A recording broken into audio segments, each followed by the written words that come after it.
Outra novidade que a gente pode falar aqui é sobre a questão do... Eu trouxe caderno, gente. Eu sou parece nova, mas é uma senhorinha. Alta tecnologia, né? Trouxe o notebook e o caderno e a caneta. O notebook só para o cenário, né? Mas que funciona mesmo é o caderno. Falar a verdade. Sou dessas. Sobre o grupo econômico, né? E falando sobre insegurança jurídica, acho que é um tema também super delicado, porque gerou muita preocupação, né, dos advogados, o que fazer, mas eu acho que não era para ter tanta dúvida. O que você acha?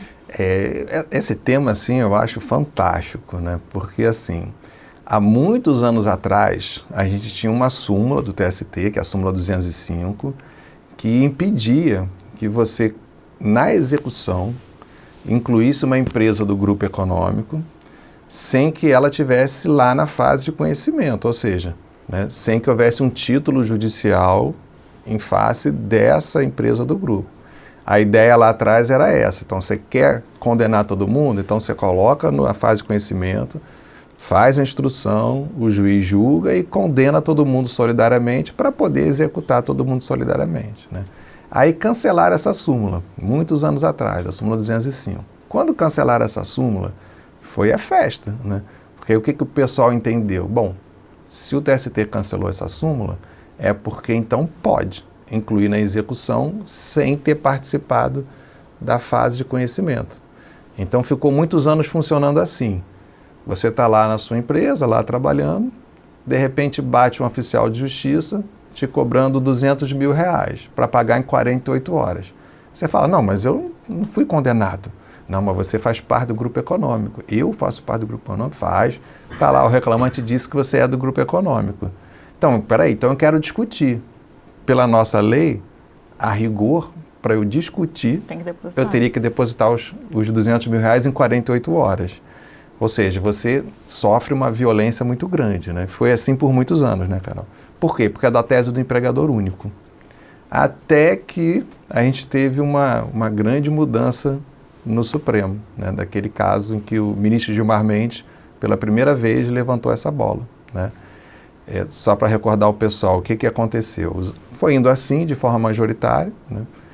E chegou um recurso extraordinário no Supremo que o ministro Gilmar Mendes falou assim, opa, pera lá, se está incluindo a empresa direto na execução como devedor solidário, isso é sinal de que a Justiça do Trabalho está ultrapassando um artigo do CPC, que é o artigo 513, parágrafo 5º, se não me engano.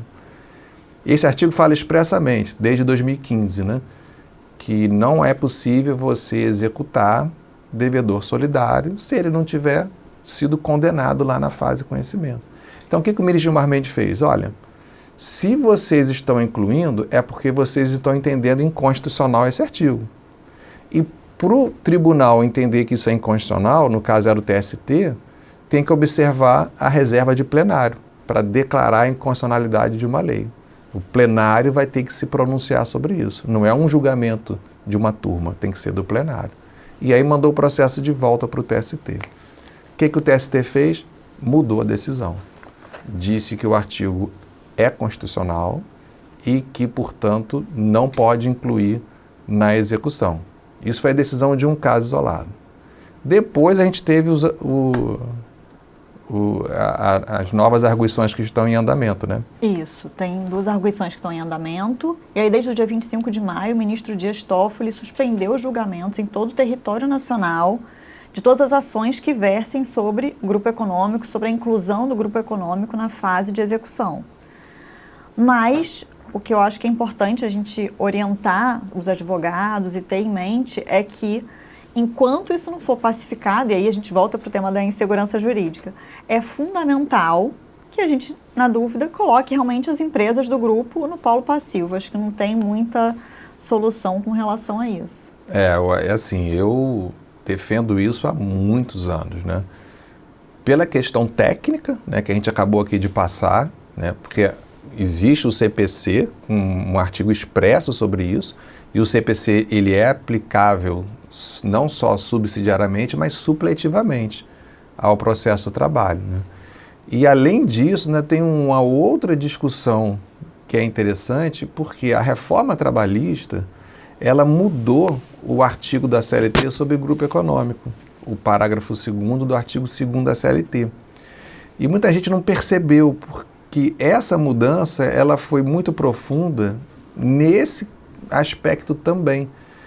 Porque a ideia de empregador único que a gente utilizava para poder incluir na execução, ela vinha de uma lei de 1939, que foi a lei que depois acabou virando esse artigo da CLT, o parágrafo 2º do artigo 2º original.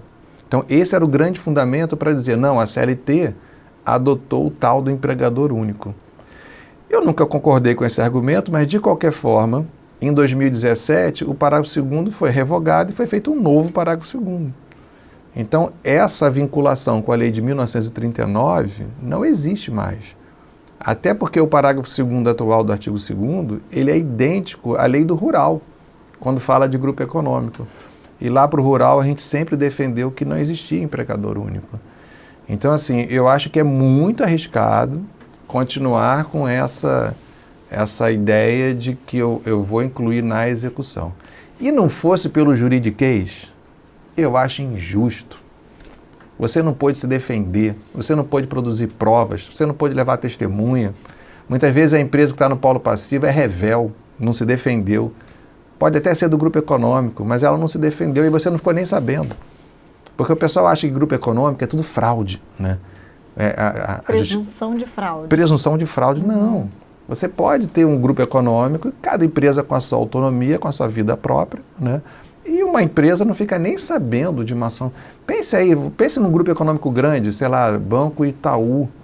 Você acha que o que entra no Itaú Previdência, o Banco Itaú vai saber das ações? Só para dar um exemplo assim de que não é tudo fraude, né? Então eu acho extremamente injusto você pagar por uma dívida que você não teve a oportunidade de discutir, de fazer provas, de dizer não é bem assim, de arguir prescrição, de, enfim, milhões de coisas que você poderia ter usado na sua defesa, mas você foi alijado da fase conhecimento. Então eu sempre achei injusto para sair do juridiquês, né? Eu nunca achei correto isso. Eu acho que se tem duas dicas importantes são, na dúvida, coloca no polo passivo todas as empresas e usar também as ferramentas que agora, essas ferramentas que o tribunal tem disponibilizado de pesquisa, para você também fundamentar o pedido, né? Informar realmente, porque eu acho que também não cabe mais aquela tentativa lotérica, mais uma vez, de colocar várias empresas que você acha que o reclamante comentou, que já ouviu falar, que talvez seja de um primo, do empregador dele. Então, assim, ter essa preocupação com acessar essas ferramentas, ou pedir para que a própria vara acesse, né? Porque tem algumas ferramentas que realmente só são acessíveis para juízes e servidores, e outras não, que os advogados podem acessar. Mas depois a gente vai falar um pouco melhor sobre isso. Eu lembrei de um caso agora, né, de um amigo que ligou, né, assim, poxa, estou com um problema na Justiça do Trabalho, me ajuda, tal. Você sabe, né, que é horrível você se identificar na sociedade como alguém da área do direito, né? Porque todos os problemas as pessoas, né, acham que você resolve. Quando vem me perguntar de parte criminal de família, eu falo, não vai dar muito certo. Mas, enfim, esse conhecido passou pela seguinte situação. Ele tem um mercadinho em Minas Gerais. E, de repente, ele recebe uma citação de execução de um processo aqui no Rio. Aí foi estranho, né? Ele, poxa, dá uma ajuda, dá uma orientação aí, o que está acontecendo, enfim. Aí ele mostrou lá o processo, eu fui ver por curiosidade o que tinha acontecido. Olha só que loucura. Aqui no Rio de Janeiro, tinha um mercadinho, era Mercado Açougue 2B, né? E aí foi revelia, transitou em julgado, começou a execução, não achou o Mercado 2B aqui no Rio. E aí não sei por quê, porque não tinha nem despacho nem decisão, trocaram o polo passivo. Eu acho que alguém entrou na internet e jogou Mercado 2B. Aí acharam ele lá em Minas que o nome é parecido, é tipo Mercadinho B2. Aí pronto, é esse. Mudaram o polo passivo, o cara de repente virou réu numa execução, com um oficial de justiça lá cobrando o dinheiro dele. Aí, o que ele teve que fazer? Contratar um advogado, gastar dinheiro, só para dizer, olha, eu não sou eu, né? Ele lá não sou eu, é isso. Então, esse cuidado que a Carol estava passando, que é muito importante, né? Até porque hoje, apesar do Supremo também ter mexido nisso, a gente tem as responsabilidades de quem litiga, né? A responsabilidade por sucumbência, por litigância de má-fé. Então, assim, a gente tem que... a gente está numa era em que a gente tem que ter cuidado com o que a gente faz, né?